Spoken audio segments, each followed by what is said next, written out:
I got an email last week from a man named Matthew Sullivan.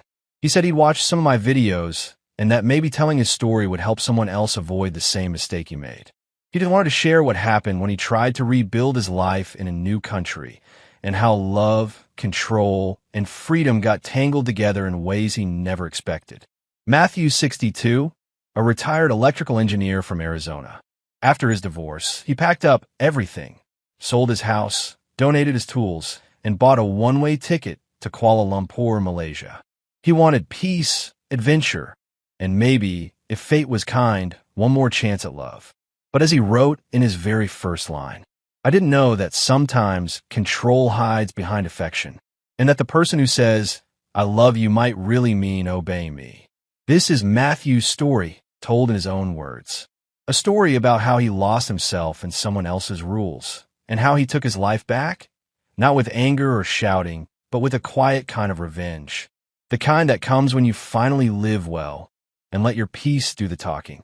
When the plane wheels touched down at Kuala Lumpur International Airport, I felt something loosen inside me, a knot I hadn't realized I'd been carrying for years. After 35 years in Phoenix, after a divorce that hollowed out my pride, and after months of empty retirement mornings spent staring at my coffee, I told myself, enough. It was time to start over. I'd spent my career as an electrical engineer, the guy who kept other people's machines running. Precise, steady, dependable, that was me. But when my marriage finally cracked under decades of quiet resentment, all that steadiness meant nothing. My ex-wife, Denise, once told me, "You're reliable, Matthew, just not exciting." Those words stung more than the divorce papers. So, when I saw a travel article titled Kuala Lumpur, where new beginnings are affordable, I took it as a sign. Modern infrastructure, English widely spoken, low cost of living, and, most of all, anonymity. Nobody in KL would know who I used to be or how I'd failed. The taxi ride from the airport was long, humid, and hypnotic. The driver's radio hummed with Malay pop songs I didn't understand. Palm trees flashed by under the orange haze of the setting sun. When the skyline appeared, I caught my breath. The Petronas Towers rising like twin silver flames against the evening sky. For a moment, I thought, maybe this could actually work.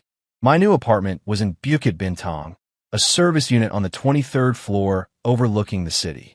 It wasn't luxury, but it was clean, cool, and came with a small balcony where I could see the city pulse below. At night, I'd sit outside with a glass of local tiger beer, listening to the distant hum of motorcycles and the echo of evening prayers from a nearby mosque. Those first few weeks felt like waking from a long sleep. I explored the streets with wide eyes. Jalan Alor's sizzling food stalls, smoky air thick with grilled chicken and chili. Central Market with its maze of trinkets and fabric stalls, the chatter of strangers who smiled easily. For the first time in years, I didn't feel invisible. And yet, under the surface of that freedom, there was a silence. Retirement had given me time, but time without purpose was heavier than work ever was. Some nights, I scrolled through old photos of my younger self. Hard hat, sunburned face, confident grin, and wondered if that man was gone forever. Was I here because I wanted to live, or because I didn't know how to anymore? Still, Kuala Lumpur had a way of keeping me moving. I joined a small expat Facebook group, retirees, freelancers, a few dreamers escaping something like I was. We'd meet at rooftop bars or hawker stalls, trading stories about visas and heartbreaks. It wasn't friendship exactly, but it was connection. I liked to walk at dusk when the city softened. One evening, I wandered into a quiet cafe, tucked behind Changkat Bukit Bintang. The sign read, Luna's Corner, half lit and peeling. Inside, it was cool and dim, the air scented with coffee and rain. I sat at the counter, ordered an iced latte, and tried to look like someone who belonged there. That's when I heard a voice beside me, soft but sharp. "You look lost, mister." First time in Malaysia. I turned. She was in her late 40s, maybe dressed simply but with a confidence that drew the eye. Her hair was tied loosely, and her smile carried something teasing in it. "Is it that obvious?" I said. She laughed. A little. Americans always look like they're about to fix something. I chuckled, surprised by how natural it felt. Old habits. I used to fix machines. Now I'm just trying to fix myself." She tilted her head. "That's harder. Machines don't argue back." Her name was Laura. She told me she worked in a real estate office nearby. She liked coffee, jazz, and the view from KL Tower at night. She spoke English with an easy rhythm. Not forced, not formal. There was something magnetic about her, the way she looked directly at me when I talked, as if every word mattered. We spoke for an hour. She told me about the city's mix of cultures, Malay, Chinese, Indian, and how no one's really from anywhere here. That idea comforted me more than she probably realized. When I left, she smiled and said, "Maybe next time you won't look so lost." I walked out into the damp night air, heart strangely lighter. Back in my apartment, I stood by the window again. Below me, Kuala Lumpur shimmered, towers, lights, life moving fast and loud. And there I was, 62 years old, feeling something like anticipation. I told myself not to overthink it. Maybe Laura was just being friendly. But after months of silence, even small kindnesses felt like sparks. That night, as I lay in bed, the hum of the city outside sounded almost like a heartbeat. I thought about Denise, about how she used to fall asleep before I finished talking. I thought about how, tonight, someone had actually listened. The next morning, I found a small handwritten note slipped under my door. It was from the cafe, Luna's Corner. "Next time you want to fix yourself, try coffee instead. Laura." I read it twice, then smiled. Maybe Kuala Lumpur wasn't just an escape. Maybe it was a beginning. Laura called me 2 days after I got her note. "Still fixing yourself, Mr. Sullivan?" she teased over the phone. I could hear cafe sound behind her, cups clinking, milk steaming. "Depends on the day," I replied. "Today I think I'm making progress." She laughed, the sound smooth and bright. "Then you deserve a reward. I'll show you what real Malaysian food tastes like. You can't just live on supermarket bread and instant coffee forever." That's how it started. My second life in Kuala Lumpur, guided by a woman who seemed to understand the city as if it were a living thing that breathed for her. We met that night at Jalan Alor, the famous food street. Lanterns glowed, red overhead, and smoke curled from sizzling woks. The air was thick with chili, soy, and the sound of laughter. Laura walked beside me in a casual white blouse and jeans, her hair down this time. Men turned to look at her, but she seemed oblivious, or maybe just used to it. "First lesson," she said, handing me a skewer of grilled chicken. "Never ask what's on your plate. Just eat." I laughed, took a bite, and nearly coughed from the heat. She smirked. "See? You're learning. That's called satay. If you can handle the spice, maybe you can handle Kuala Lumpur."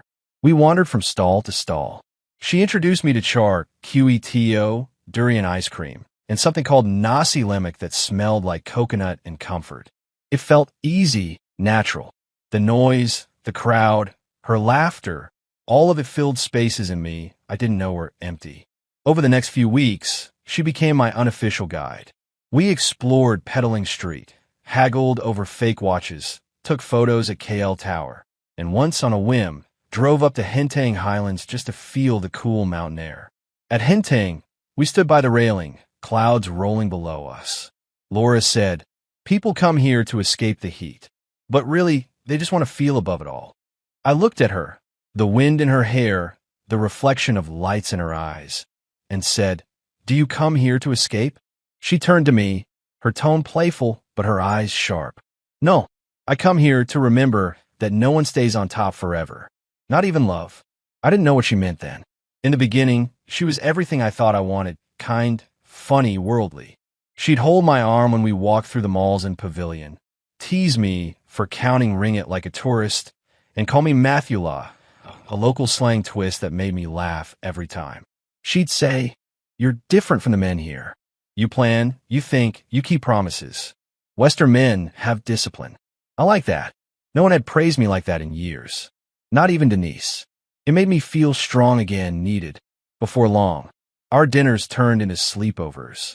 She started leaving her things at my apartment, a toothbrush, a hairbrush, a pair of heels by the door. When she cooked, the place smelled like garlic and lemongrass. When she laughed, it echoed through the hall. I told myself, this is it. This is what I came here for. One Sunday morning, she stood by my window, wearing one of my shirts, hair still wet from the shower. You know, she said, this apartment is too quiet when you're not here. Maybe I should move in. I smiled. You already have. It felt right at the time. Two lonely people filling each other's silence. Days turned into weeks, weeks into routines. We'd go to wet markets on Saturdays, meet her friends for dinner on Sundays. She'd laugh with them, holding my hand like I was a prize she'd won. At night, she'd curl up next to me and whisper things like, "You're my stability, Matthew. Don't ever change." But small things began to shift, soft at first, almost invisible. She started correcting the way I spoke to waiters. "Too polite," she'd say. "You sound unsure." Here, people respect confidence. Then it was my clothes. "You wear those same beige pants every day. Don't you want to look like someone who belongs here?" Once, when I mentioned a plan to visit Penang alone for a few days, she frowned. "Why would you go without me? You don't even know the roads. You'll get lost." Her words stung, but she smiled after, brushed my cheek, and added, "I'm just looking out for you, silly man." I told myself it was care, not control. After all, relationships were about compromise, right? Maybe I was still adjusting to cultural differences. Still, something about her tone sometimes made my chest tighten. Once, I came home late from meeting an old expat friend, Stephen, at a bar near Bukit Bintang. We'd had a few drinks and shared stories about home, about loneliness, aging, how strange it was to be foreigners chasing happiness.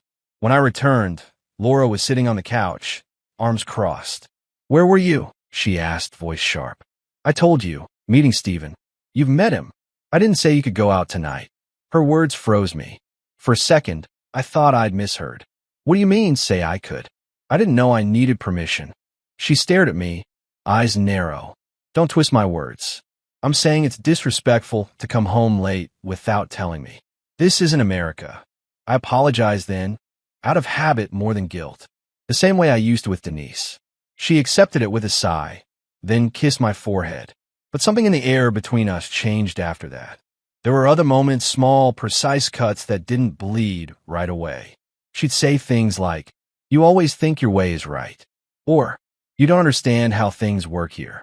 Sometimes she'd ignore my jokes, scroll through her phone, and say, "You're too serious, Matthew.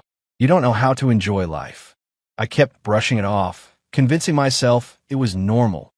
Every couple argues, right? But inside, I started shrinking again. One night, after a dinner that turned tense over something trivial, I think I'd forgotten to pick up her favorite pastry. She sat on the edge of the bed, arms folded. "Do you know what your problem is?" she said quietly. I looked up from a book I wasn't really reading. "You're about to tell me. You don't listen. You do what you want when you want. You think love means equality. But it's not. Someone has to lead." I blinked, unsure how to respond. "Lead?" She stood, looking down at me. "If you want my love, you'll have to obey me." Her voice was calm, almost tender, but there was steel underneath. For a long moment, I said nothing. Outside, the city buzzed. Horns, voices, a motorcycle roaring past. Inside, silence. Then she turned off the light, climbed into bed, and faced away from me. I lay there staring at the ceiling, hearing my heartbeat echo in the dark. Somewhere deep inside, a small voice whispered, "You've been here before. It started with breakfast." Small things, harmless things, or so I thought. One morning, Laura looked at my plate and frowned. "Still eating eggs and toast? You need proper food. That's not healthy for your age." She took the plate away before I could answer and replaced it with congee and sliced papaya. "There," she said, smiling. "Listen to me and you'll live longer." I laughed then, thinking it was sweet, caring even. I didn't know it was the first thread in a web I wouldn't see until I was tangled in it. Within weeks, she managed my meals, my clothes, even my errands. She'd leave handwritten notes on the counter. "Buy fish, not beef. Pay rent before 5th. Don't forget.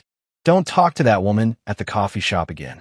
At first, I told myself this was just her way of showing love, order, efficiency. She'd say, "I only want what's best for you," and I'd nod.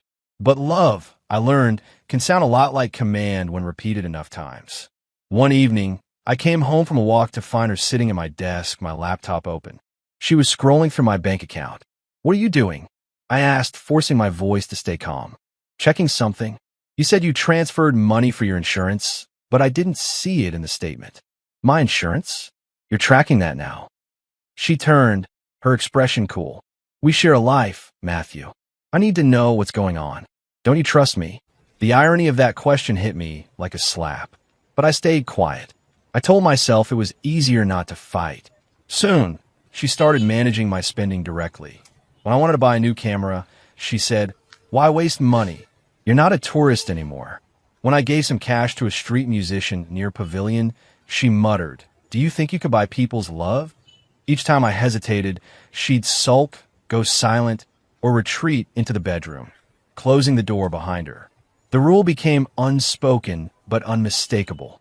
Obey me or no intimacy. And that silence, that cold wall between us, it worked. I told myself I was just keeping the peace. That love required patience. But every time I gave in, I felt something inside me shrink a little smaller. I stopped meeting friends, not because I wanted to, but because it became exhausting explaining where I was going.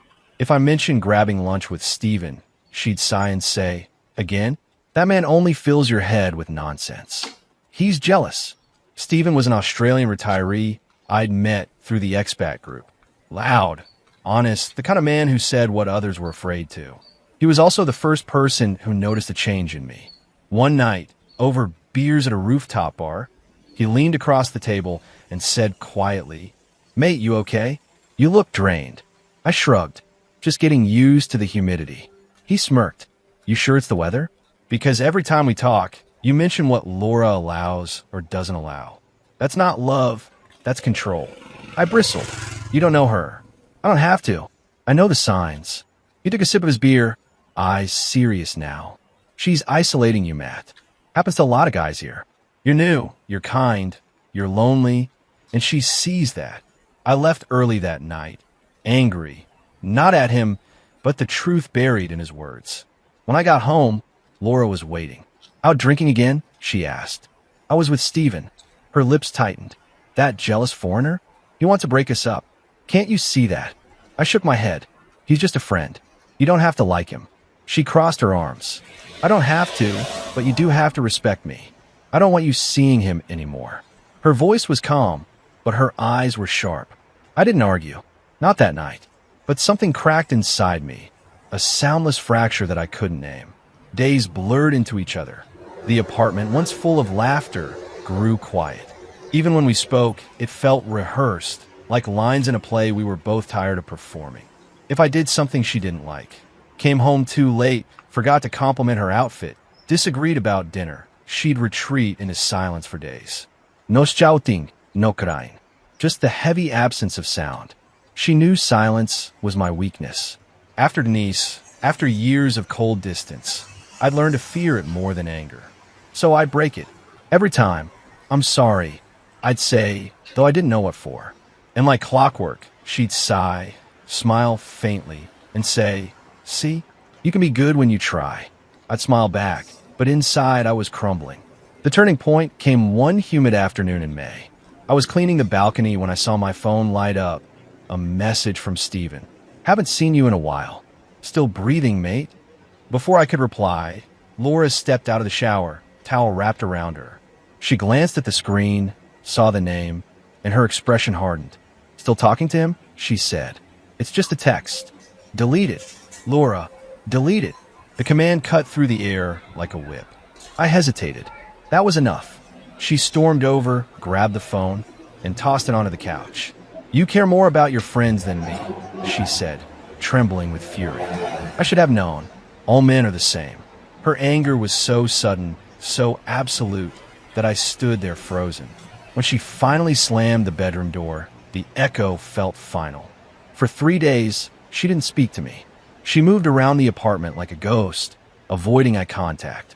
The silence grew so heavy I could hear my own pulse in it. On the 4th day, I found her sitting at the table, calm again. "I forgive you," she said softly. Then she reached out her hand, and I took it, grateful, ashamed, relieved. And that was how the pattern sealed itself. Weeks later, I caught myself avoiding her gaze in the mirror. I'd grown quieter, smaller. When she corrected me, I nodded. When she demanded, I complied. It was easier that way. One night, I looked around our apartment, the plants she'd arranged, the curtains she'd chosen, the photos of us smiling on the walls, and realized I couldn't find myself in any of it. Even the books I'd brought from Arizona were boxed away in the corner. I hadn't read in months. The city outside kept shining, but inside our home, it felt like dusk, always dusk. Stephen eventually stopped texting. Maybe he gave up, or maybe he knew I'd stopped listening. Either way, his silence mirrored my own. Laura had won, though she never said it aloud. She didn't have to. Her victory was in every small surrender I made, every yes, dear, every quiet apology that kept the peace. I thought of the day I'd landed in Kuala Lumpur, full of hope, believing I'd escaped the weight of the past. But as I sat on that same balcony months later, the city glowing beneath me, I realized something chilling. I hadn't escaped a prison.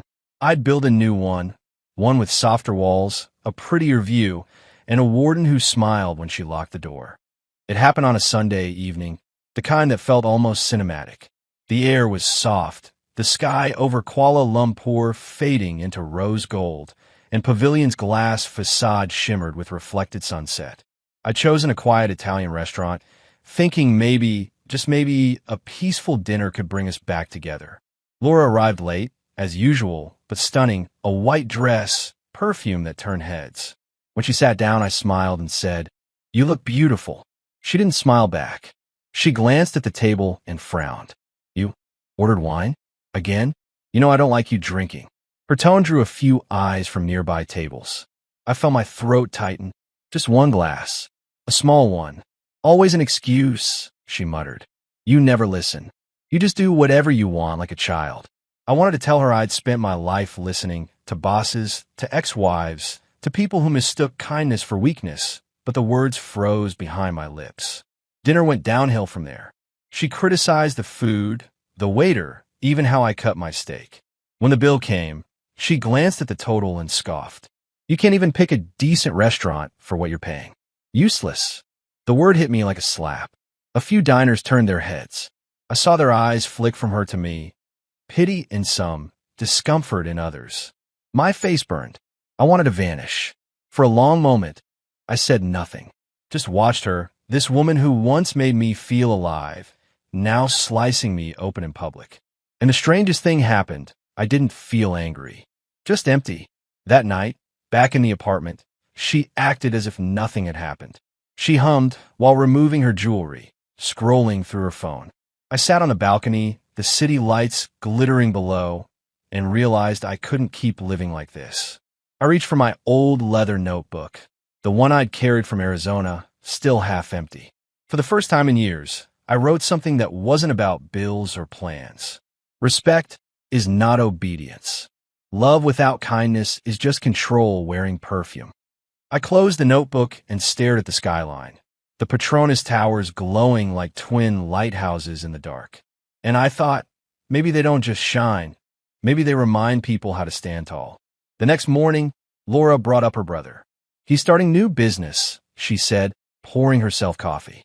"Importing car parts. He just needs some help, a small loan." "How much?" I asked. She smiled faintly. "About 80,000 ringgit." I nearly dropped my cup. "Laura, that's not small." She tilted her head. "You can afford it. You told me your pension's enough for both of us." I took a deep breath. "It's my savings, Laura. I worked 40 years for that." Her voice sharpened. "So, you'd rather let my brother struggle? After everything I've given you? Given me?" I almost laughed. "Laura, you've taken everything. My peace, my friends, even my sense of self." She went silent. Her eyes hardened. "If that's how you feel, maybe I should leave." And that was when something in me, something quiet, long buried, finally spoke. "Then go," I said. She blinked, as if she'd misheard. "What did you say?" I said go. My voice didn't shake. I didn't raise it. It was the calmest I'd ever been. For a second, I saw confusion flash in her eyes, then rage. She slammed her cup down. Coffee splashed across the table. "You think you can talk to me like that?" she shouted. "After everything I've done for you?" I didn't answer. That silence, the one she used to punish me, now belonged to me. She stormed into the bedroom, muttering curses, opening drawers. I heard jewelry boxes clatter, zippers pulled, fabric ripping. "Fine," she yelled. "You want me gone? You'll regret it." She threw clothes into a suitcase, snatched her handbags, her necklaces, even the tablet I'd bought her for her birthday. I stood in the doorway, not stopping her, not helping. When she passed me, she paused. "You'll beg me to come back," she hissed. I met her gaze, steady. "No, Laura. I'll only beg myself not to make the same mistake again." Her face twisted, shock then fury. Then she left. The door slammed, so hard the sound echoed down the hallway. The silence that followed wasn't peaceful at first. It was sharp, hollow, like standing in a room where someone had just died. I walked around the apartment aimlessly. Her perfume still hung in the air, her shoes still by the door. I half expected her to return any minute, shouting, crying, demanding forgiveness. But she didn't. The hours passed, then the day. The city outside carried on as if nothing had happened. Cars hummed below. The call to prayer echoed from a distant mosque, and the world kept spinning. For the first time in months, I didn't check my phone. I didn't wonder if I'd said the right thing or if she'd text. I just sat. I poured myself a small glass of wine, walked to the balcony, and let the warm night air wash over me. KL looked different that evening, quieter, softer. The Petronas towers glowed like twin promises in the distance. And for the first time, I felt something I hadn't in years. Not happiness, not relief, just freedom. Painful, quiet, raw freedom. I stayed there for hours, watching the city breathe beneath me. Every light in the skyline felt like a story. People laughing, arguing, loving, betraying, just like me. And in that moment, I understood something simple and hard. I had spent my entire life mistaking obedience for peace. When I obeyed my father, I called it respect. When I obeyed my ex-wife, I called it compromise. When I obeyed Laura, I called it love. But what I really was afraid of being alone. Now, finally, alone again, I realized being alone wasn't the worst thing. Losing yourself was. That night, I slept on the couch. No scent of her perfume. No footsteps passing. Just the hum of the ceiling fan and the whisper of the city beyond the window. When I woke at dawn, the first rays of light spilled across the room. They touched her empty dresser, her side of the bed, the note I'd written the night before. Respect is not obedience. I smiled faintly, folded the notebook, and placed it on the table. Then I made breakfast, eggs and toast, just the way I used to. I sat by the window, coffee in hand, watching Kuala Lumpur come alive, the streets filling with motion, the trains sliding along their tracks, the skyline shimmering in morning light. And though my heart ached, though part of me still wished things could have been different, another part finally whispered, "You're free." Free from the noise, the guilt, the fear. Free to make mistakes again, and this time, to make them mine. The first few weeks after Laura's departure felt like walking through fog, soft, silent, and disorienting. Her absence echoed in everything. The space beside the bed, the missing toothbrush, even the quiet of the mornings. But unlike before, the silence didn't feel suffocating anymore. It felt clean. I started taking long walks again, no destination, no reason, just movement. Through the narrow lanes of Pudu, the air thick with the smell of roast duck and motor oil, I watched the city live without me. There was something grounding about it. The clatter of hawker stalls opening, the call of vendors, the laughter of strangers who didn't know my name. For the first time in months, I felt invisible, and that was a gift. One morning, after a long walk, I found a small cafe tucked behind an old printing shop. Its sign, the morning lantern, flickered weakly above the door. Inside, it smelled like coffee and fresh bread. The walls were filled with plants and mismatched art, and behind the counter stood Alice, a woman in her late 40s, soft-spoken, with eyes that seemed to notice everything and judge nothing. "First time here?" she asked. "Yeah," I said, smiling awkwardly. "I saw the sign." "Well, half of it. It's dying." She laughed, a low, easy sound. "That sign's been dying for years. I call it vintage. I like that. The way she could turn something broken into a joke instead of a complaint. I ordered coffee and we talked. Not about love, Not about pain, just life. She told me she was a widow, running the cafe on her own, and I told her I was a retired engineer trying to remember what peace felt like. Then you're in the right place, she said, setting my cup down. Peace is our only free refill. Days turned into a rhythm. Every morning, I'd stop by the morning lantern. Sometimes I'd just sit by the window with my notebook, writing small thoughts, not grand ideas, just truths I'd ignored for years. Some people love you when you're easy to control. Forgiveness is not an invitation to return. The opposite of revenge is not forgiveness. It's happiness. Alice noticed I kept glancing at the cafe's flickering sign one morning. You're looking at that thing like you want to fix it, she said. Maybe you do, he replied. Then go ahead, she smiled. I pay in coffee in gratitude. It felt good to work again, even if it was just a loose wire, a wobbly table, a faulty fan. My hands remembered what it meant to build, to repair, to make something better. Each screw turned, each spark tested, each table leveled felt like reclaiming a small piece of myself.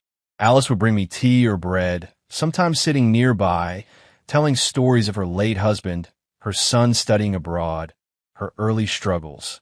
Her words were calm, never bitter. You can't change people, she said once, but you can change what you let stay broken. That line stuck with me. A month later, something unexpected happened. A small lifestyle blog visited the cafe, one of those local sites that reviewed hidden gems around KL. The writer snapped photos of Alice's pastries, the hanging lights, the plants, and, somehow, one of me. I didn't notice until a week later when Alice showed me the article. A warm, homegrown cafe in Pudu, run by a kind widow and helped by a gentle retiree from the U.S. Their friendship gives the place its soul. And there was my photo. I was smiling, holding a screwdriver, a light above me glowing softly. For once, I didn't look tired. Alice teased, see, you're famous now. I laughed, embarrassed. Let's hope Laura doesn't read local blogs. But fate, it seemed, had a sense of humor. A few days later, my phone buzzed. Laura, how dare you? You're humiliating me. Acting like you've moved on so fast? Do you know what people are saying about us? I stared at the screen, stunned. So she'd seen it. For a moment, old habits surfaced, the urge to defend, to explain, to apologize. Then I smiled. I typed nothing. Just set the phone face down and sipped my coffee. That silence, the same one that used to scare me, now tasted like peace. Over the next weeks, the cafe grew busier. Regulars started recognizing me, the handyman, they called me. Alice insisted on putting my name on a chalkboard by the counter. Electrical Miracles by Matthew. Every time someone thanked me, it felt like another piece of my self-worth stitched itself back together. Then one evening, as I was fixing a light fixture, someone called my name from the doorway. Stephen. Bloody hell, he said, grinning. You look human again. We laughed, hugged, and caught up over coffee. He'd heard about Laura. Apparently, after I'd cut contact, she'd tried dating another foreign retiree, a wealthy British man. Didn't last long. She burned that bridge in record time, Stephen said. Words out in the expat circles. Everyone knows what she's like now. I didn't feel the rush of satisfaction I expected. No thrill, no vengeance. Just a quiet, deep calm. I wish her peace, I said simply. Stephen raised a brow. You really mean that? I nodded. Because I already got mine. That night, after Stephen left, my phone buzzed again. Laura, do you ever miss me? I looked at the message for a long while. Then I typed, slowly, carefully. Not anymore. You taught me what I never want again. I hit send. Then I blocked her number. For the first time in years, I didn't feel like a man reacting to someone else's storm. I felt like the calm after it. Weeks passed. The cafe's sign glowed steadily now, brighter than ever. Alice laughed as I climbed down from a ladder one evening after replacing another bulb. You in that light, she teased. I think it shines brighter just because you fixed it. Maybe it's just finally found good company, I said, smiling. She chuckled, shaking her head. You've got your spark back, Matthew. I looked around at the warm lights, the gentle music, the faint smell of pastries. For the first time, the glow reflected not just off the bulbs, but inside me too. That was my revenge. Not anger, not payback, just the quiet triumph of living well, of surviving her control and becoming someone new, someone Light could live in again. As night settled over Kuala Lumpur, I sat with Alice outside the cafe. The streets buzzed softly, the towers shone in the distance, and the repaired sign above us flickered once, then steadied, strong and sure. She smiled. Perfect, isn't it? Yeah, I said, watching the glow dance in her eyes. Perfect. The bulb above hummed gently, casting its golden light across her face and mine. The light of quiet revenge. The light of beginning again. Morning light draped itself over Kuala Lumpur like a soft memory. It spilled through the cafe's windows, painting golden streaks across the floorboards, and I realized how much this small place had become my anchor, my home away from the noise, from the chaos, from everything I once mistook for love. I came to Malaysia thinking I was escaping failure. Instead, I found truth. It had been 6 months since Laura left, and every trace of her, her perfume, her voice, her shadow, had faded like old paint in the sun. But strangely, I didn't hate her. In her way, she had been the lesson I didn't know I still needed. Alice poured me my usual cup of coffee and smiled. You're early again, she said. Old habits, I replied. I like watching the city wake up. The streets outside were already alive. Office workers rushing for trains, fruit vendors arranging baskets, a young couple holding hands. I used to watch scenes like that with envy, thinking I was missing something. Now I saw them for what they were, fleeting, beautiful moments that didn't need to be mine to be appreciated. Alice sat across from me, her apron dusted with flour. You've changed, she said softly. I smiled. I've had good teachers. She chuckled. Life has a way of giving us the lessons we try hardest to avoid. After breakfast, I fixed a broken socket near the counter. As I worked, a familiar sense of peace filled me. Not the loud, dramatic happiness I once chased, but a steady warmth. A quiet, earned contentment. I thought about what Laura had said that night. Obey me, or no intimacy. How I had once believed love required surrender, that my worth depended on someone's approval. Now, looking at the cafe's steady glow, I saw how wrong I'd been. Love was never supposed to shrink you. It was supposed to light you up, the way this cafe did when the power finally flowed again through its wires. Later that afternoon, Stephen stopped by. He leaned on the counter, grinning. Heard your cafe's becoming a bit of a legend among expats. Everyone says it's the friendliest corner in town. I laughed. It's not mine. I just keep the lights working. Yeah, but the lights seem to follow you, mate, he said. He handed me a small envelope, a postcard from one of his travels up north. On the back, he'd written, Freedom looks good on you. Don't lose it again. For the first time, I believed it. When Stephen left, Alice asked, Old friend? The best kind, I said. The one who tells you the truth, even when it stings. She nodded knowingly. Those are rare. We spent the rest of the evening cleaning up after the cafe closed. The streets outside quieted. The neon lights of Bukit Bintang flickered to life. And somewhere in the distance, I heard the call to prayer rising softly through the city's hum. That sound, the same one I'd heard my first night here, used to make me feel foreign, displaced. Now it felt like a lullaby. Back at my apartment, I sat by the window with my notebook, the same one that had carried my words through the storm. I opened to a new page and wrote slowly, deliberately. Happiness isn't the absence of pain. It's the ability to rebuild after it. I used to think revenge meant getting even. Now I know it means getting better.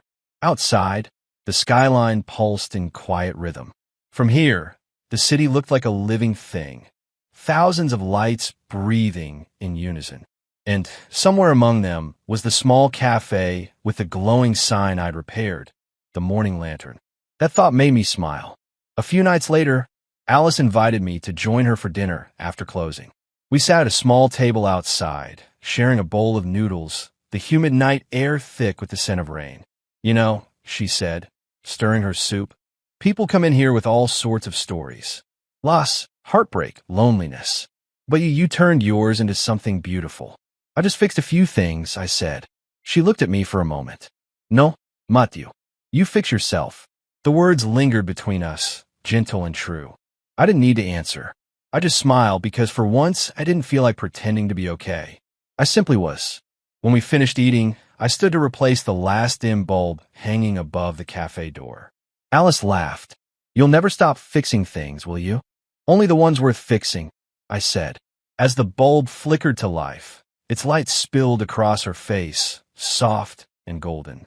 She looked up at it, then at me, and for a brief moment, the world seemed perfectly still, just the hum of electricity and the quiet joy of two people who had survived their own storms.